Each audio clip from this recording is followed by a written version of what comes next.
Leader class has changed quite a bit, and when someone mentions the class, your brain probably goes to one figure. For me and many others, my brain goes to this thing. 2009, and we got this. This is so friggin' good. It's been redecoed so many times, retooled, knocked off to hell, and was the skeleton for the Masterpiece movie version. That's how good this thing was. It's very impressive. The detail and parts count is on point. There's a lot of tooling on this guy. The paint, while minimal, is in the most crucial spots and just works. This thing feels incredible. The plastic is extremely durable and the build quality is top notch. Nothing feels thin or flimsy. The clear parts feel like they are going to be able to withstand wear and tear, but it's also nice that you don't actually have to interact with them during the transformation, so that kind of helps. I really like the head. There's a big paint chip on mine, but this was used, so what do you expect? This is why you always inspect your toys before you buy them. Don't just blindly buy them like I did. I also like how some of the robot parts are on separate joints, so you can position them however you want. Most notably the chest eyebrows, the fake stairs on the shoulders, the knee pads, the front wheel arches, the panels at the back of the legs. There is a bit of kibble, some stuff on the arms and on the back, which is a bit meh. But the back is done this way because of the batteries. You pull a switch on the front and he says his name and pops his pecs out like Terry Crews. I am Optimus Prime. I am Optimus Prime. I am Optimus Prime. I am Optimus Prime. I just love the way he looks standing there, dwarfing most modern figures, and he stands tall and proud and really impressive. He also has these flip out blades on this version, and they do get in the way of the arms sitting straight out when collapsed, and I'm not the biggest fan of that, but you flip the switch on the side of the arms and they flip out. Love that. You can remove them with a screwdriver if you don't want them there, and that makes the posing and transformation a lot easier. Speaking of which, articulation on this toy is nuts. I need to walk you through some of the joints. This thing, while he's missing a couple of modern day things, it's still really good. You got a head that rotates side to side. Don't want to go too far because there's wires in there. He can look up, triggering his gimmick, and he can look down a little bit due to the way that this double hinge is designed. The shoulders, oh, these can also move to however you want. So there's that. The shoulders sound like that. They go full 360.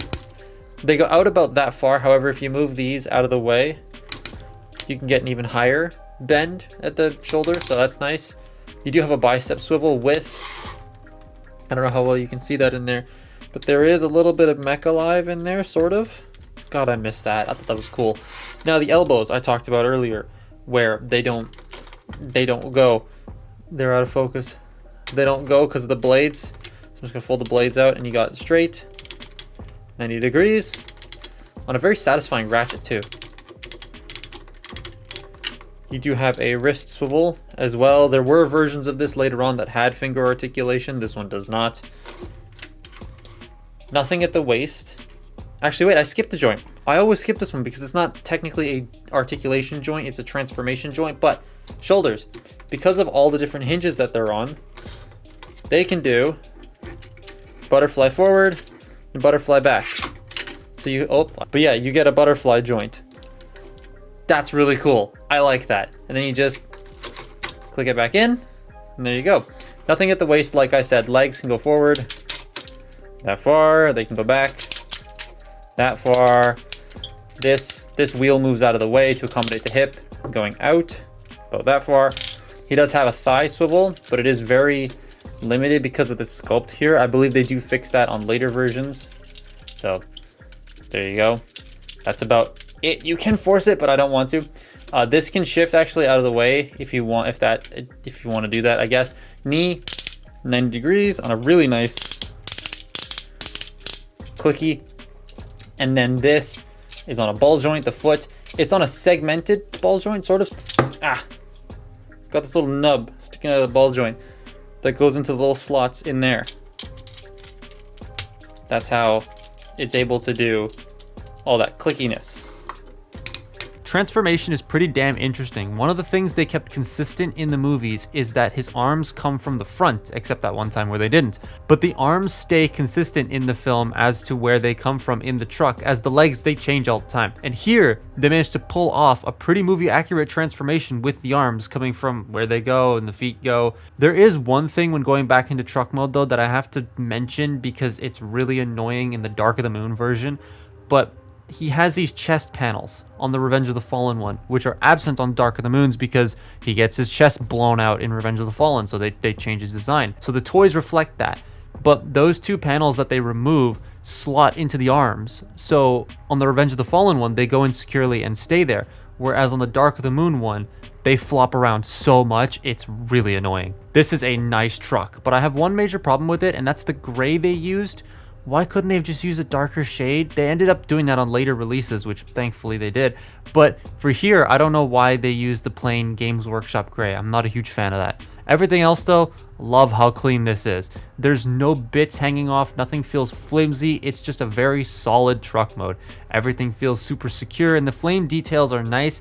However, he's missing some flames in certain areas, which is a little annoying. I really want to know what the budget was for this figure because there's so much inside this truck that would have cost a fortune to make, and yet they somehow managed to make it work. He also does the rock meme, so 10 out of 10. But that's really it for the truck mode. Nothing else to say about this thing other than the fact that it's big and it makes a very annoying noise. Now, if that was it, great, awesome toy, 10 out of 10, but that's not all this thing does. If you have a Jetfire, you can have even more fun with this. So Sean Long has a pretty good instructional video on how to get you to the combination, and I'm just link that below if you want to see the full steps, but there's something in there that he kind of glosses over that confused me when trying to combine this. And so you get Jetfire in this sort of like fillet shape, and then you have to latch him on. These two latches right here that are out of focus, there they are, those two latches have to actually clip onto these parts of the robot, and the sound chip component gets in the way, so when hooking it on you kind of have to, it's gonna be hard to show because this is heavy, but you have to sort of like clip these over the shoulders first, and then there we go, now it's clipped into place. Now the backpack is not going to fall off. This is so jank, but it's still very cool. Yes, the Studio Series 1 does it better, but this is just big and goofy. Articulation is pretty much neutered, balance is gone, he is consistently hitting the hee-hee. It's just not the best thing if I'm honest, but it's ridiculous and wacky and I find it cool to look at. You also get a new power-up sound by pressing the small button on the back of Jetfire, so that's alright. That's really all this does. It doesn't do much else. It looks neat though. I really love this figure. It's so good, and I found it for 30 bucks, which is a fantastic price. It's not up to today's standards in articulation, but it's chunky, it's clunky, it's funky, and I love it. Definitely add one of these to your collection. There are tons of different versions out there for whichever one you want to get. Just don't pay a lot. I see this guy go for like more than 50, and I'd say that's not worth it. It's cool, but it is old, right? And you have to, there's going to be some loose joints, some degrading and all that because of its age. So paying that much for it when it's not sealed, I think is not a great idea. Try it to see if you can, I mean, if that's all you can find it for, then sure. But try to see if you can find it for less because it'd feel a lot more worth it. But that's my look at the Revenge of the Fallen Leader Class Optimus. Follow me on Twitter and Instagram, and I'll see you next time. Bye-bye.